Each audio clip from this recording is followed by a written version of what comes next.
হ্যাঁ, বা ও centre of that triangle is the gastric point. এবার পয়েন্টটা কোথায়, তাহলে সেন্টার অফ দ্যাট ট্রায়াঙ্গেল এটা এই যে মিড লাইন, এই ট্রান্সফারিক প্লেন, এই যে রাইট লেফট কস্টাল মার্জিন, এই যে ট্রায়াঙ্গেলটা হলো that is the gastric area. Centre of this point is the gastric point. ঠিক আছে, তাহলে ডিওড্রাল পয়েন্ট হলো গ্যাস্ট্রিক পয়েন্ট বা গ্যাস্ট্রিক এরিয়া হলো। Gallbladder point is the tip of the 9 costal cartilage বা লিনার ট্রান্সফার, ওই হচ্ছে গলব্লাডার পয়েন্ট।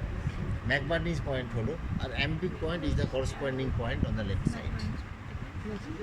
আর renal যে কিডনি পাঞ্চ যেটা বলে, যেটা মারফিজ পাঞ্চ বলে, একটু আপনি একটু ওদিকে ঘুরে যান, তারপরে ওদিকে দেখাচ্ছি, ওদিকে আগে দেখুন, ওদিকে ঘুরে যান। এই যে এই জায়গাটা, এই যে কস্টের কাটলেস, এখানে হচ্ছে ইলিয়াক ক্রেস্ট, এই যে জায়গাটা, আর এইখান থেকে ওদিকে যেমন একটা মাসেল আছে ইলেকট্রাস আল্টোমিনিস, পেছন দিকে একটা স্ল্যাব মাসেল আছে ইলেকট্রাস স্পাইনি, এখান থেকে ইলেকট্রাস স্পাইনির ল্যাটারাল বর্ডার এটা, আর এই হচ্ছে কস্টাল কাটলেজ। তাহলে ইলেকট্রাস স্পাইনি আর কস্টাল কাটলেজ যেখানে ক্রস করছে, এই যে রিজিয়নটা, এই যে এইটা হচ্ছে কস্টাল কাটলেজ, আর এই ইলেকট্রাস স্পাইনি, এটা হচ্ছে রেনাল অ্যাঙ্গেল।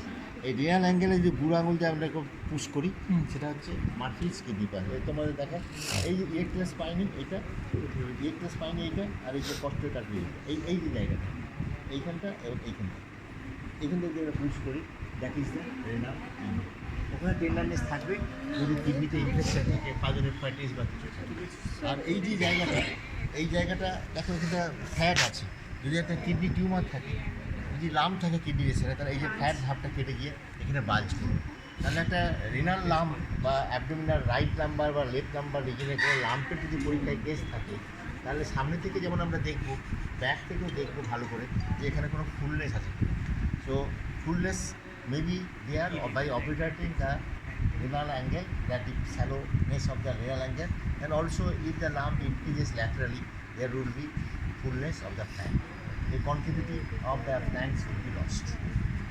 একটা রেনাল লাম্প পিছন দিকেও বাড়তে পারে, ল্যাটারালিও বাড়তে পারে, আর সামনেও বাড়তে পারে, আর মিড লাইনে তো ক্রস করতেই পারে বড় লাম্প। সেই এখানে এই ডিরেকশনে Murphy's punch, kidney punch, and the fullness of the renal angle very important. আর সমস্ত তারপরে সে পড়ো পয়েন্টসগুলো হলো লাম্প কীভাবে প্যাটার্ন করতে হলে হলো, তারপরে তোমার অ্যাসাইটিস দেখতে হবে। অ্যাসাইটিস দেখতে হবে আমার বলতে হবে না নিশ্চয়ই, মেডিসিন সার্জারি সবসময় অ্যাসাইটিস বলা হয়, এটা বলার কোনো দরকার নেই। হ্যাঁ, আর মোটামুটি জানতে হবে যে এখান থেকে করে মিড লাইনের মধ্যে যেমন আসতে হবে, তারপর ল্যাটারালি দেখতে হবে, এরকম ল্যাটারালি দেখতে হবে, তারপরে 1 মিনিট এটা ঘুরে দিতে হবে, যে কোনো দিকে ঘুরে দিতে হবে। 1 মিনিট পরে আবার এখানটা দেখবো যে ওখানটা যে নর্মালি যেটা ডালনেস ছিল সেটা রেজোনেন্ট হয়ে গেলে কিনা, আর এদিকে যেখানে দাগ দিয়েছিলাম ডালনেসে, সেইটা এদিকে ডালনেসটা আরও শিফট করে যাবে, এদিকে শিফট করতে হবে, এদিকে ডালনেসটা এখানে শিফট করে যাবে, and here it will be replaced by resonance.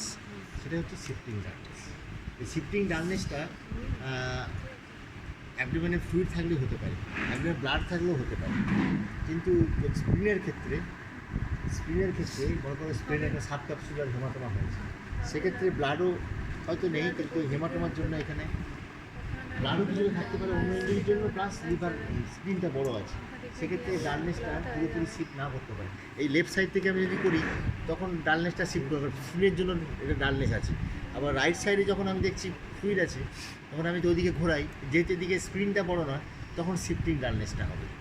বুঝতে পারলি না বোঝা, বুঝতে পারলি না, মনে করো একটা স্প্লেনিক অ্যাবডোমিনাল ইঞ্জুরি আছে, মেসেন্টারিক ইঞ্জুরি, স্প্লেনিক ইঞ্জুরি সবই আছে, হয়তো মিক্সড আছে, অ্যাবডোমিনে কিছু ফ্রি ব্লাড আছে, আর এদিকে স্প্রিনটার মধ্যে সাবক্যাপসুলার হেমাটোমা, স্প্রিনটা বড় আছে।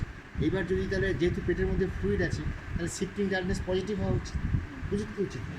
এবার আমি যদি এই রাইট সাইডে করি, রাইট সাইডে যে ফ্লুইডটা ওদিকে শিফট করবে, তাহলে this dullness will be replace by resonance.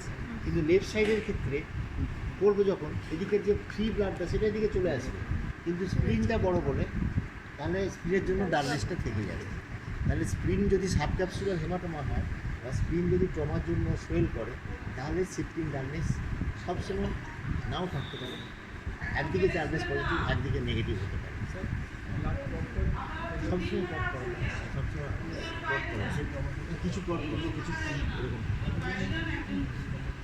বিশেষ করে ব্লাডে যদি ইন্টেস্টিনাল ইঞ্জুরি থাকে, যদি বাইল ব্লাডের সঙ্গে মিশে যায় কোনো কারণে, তাহলে তো ক্লট করেই। যদি if it is mixed with blood for intestinal injury করে তো স্মল ইন্টেস্টিন বাইলটা বেরিয়ে আসবে, তাহলে mixed with bile it will not clot. আচ্ছা, এইবার হচ্ছে তোমার যেটা বলছিল পারকাশন হলো, তা হচ্ছে অসকালটেশন মধ্যে ইন্টেস্টিনাল সাউন্ডটা কোথায় শুনবো আমরা?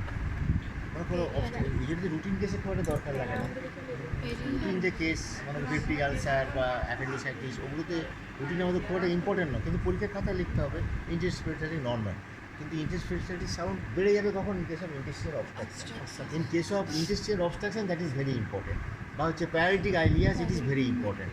একটা পোস্টোপার্টিক পেশেন্টের ইন্টেস্টিনাল পেশেন্টের সাউন্ড থাকলে আমরা খুশি, আর ইফ দ্য ইন্টেস্টিনাল অ্যাবসেন্ট তাহলে পেশেন্টের একটা ব্রোকেনেস হবে, অ্যাবডোমিনাল ডিস্টেনশন হবে, খিদে হবে না, ডিস্ট্রেস হবে, আনইজিনেস হবে।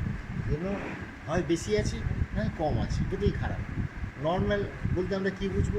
যদি আমরা এখানে টেলিস্কোপ রাখি, অ্যাটলিস্ট 1 মিনিট বা 2 মিনিটের মধ্যে একটা থাকবে। 1 মিনিট 2 মিনিটের মধ্যে 1 থেকে 1.5 মিনিটের মধ্যে একটা করে স্মল ইন্টেস্টিনাল পেরিস্টালটিক সাউন্ড পাওয়া যায়।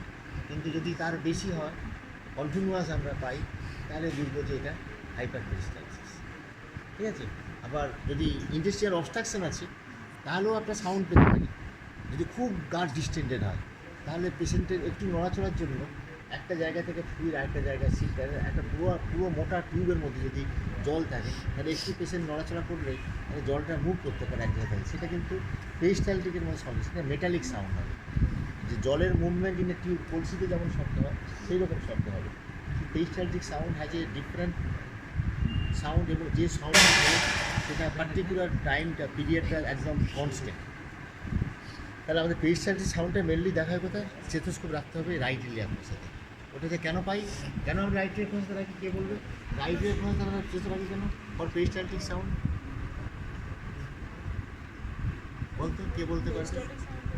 পেরিস্টালটিক সাউন্ডের শোনা যায় ওটা হচ্ছে আইলিয়াম থেকে সিকামে যখন ফ্লুইডটা যাবে, তখন ওই যে চেঞ্জটা হচ্ছে না, তখন ওই যে ফ্লুইডের মুভমেন্টটা হবে বা পেরিস্টালটিসের মুভমেন্টটা হবে, সেজন্য ওখানটা ভালো পাওয়া যায়। সেজন্য আইলোসিক্যাল জাংশন আছে। হ্যাঁ, সেজন্য রাইট ইলিয়াক স্ট্যান্ডার্ড যখন হবে কোথায় দেখে, তুমি যেখানে সেখানে হাফাজার দেখলে তো হবে না। অ্যাবডোমেন তো অন্য কোনো প্যাথোলজি নেই, আমাকে স্টেথোস্কোপ দেওয়া হলো, এবার পেরিস্টালটিক সাউন্ডটা শোনো তো, তুমি নিশ্চয়ই এখানে রাখবে না। তুমি যদি এখানে রাখো তাহলে রং, তার এখানে স্টোমাক আছে, স্টোমাকের পেরিস্টালটিস খুব পুয়ার, তার জন্য কোনো সাউন্ড পাবে না।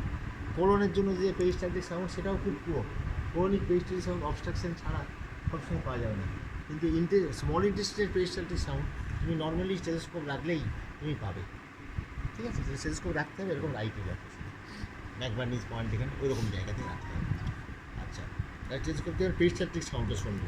তারপরে কি শুনবো? তারপরে আমরা যদি গ্যাস্ট্রিক আউটলেট অবস্ট্রাকশন কেস থাকে, তাহলে একটা কোশ্চেন বলবো যে আমরা কী করে, ওইটা আমি দেখাতে চাই যে অসকাল্টো পারকাশন দেখানোর আগে আমরা সাবকাশন ক্লাসটা স্টেথোস্কোপটা নিয়ে এই বেল দিয়েও করতে পারি, এটা দিয়েও করতে পারি।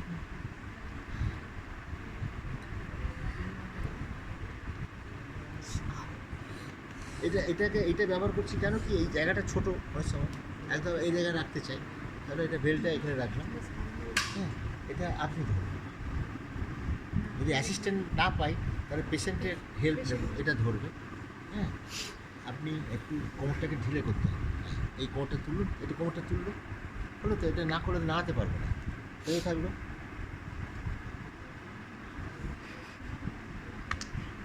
এই যে নাড়াচ্ছি, হ্যাঁ, এতে স্টোমাক কতক্ষণ খেয়েছেন? কখন খেয়েছেন? 12টা 12:30 সময়। আর কটা বাজে? 3টে বেজে গেছে, প্রায় স্টোমাক এমটি হয়ে গেছে। এখন তুমি জল খাও, এখন যদি এটা করো, তাহলে তুমি পজিটিভ পাবেই। তাহলে স্টোমাকটা এমটি থাকলে 3 ঘন্টা পরে করলে তাহলে তুমি পজিটিভ পাবে না। প্রত্যেকে বাড়িতে আমি তোমাদের করতে বলেছিলাম, করোনি।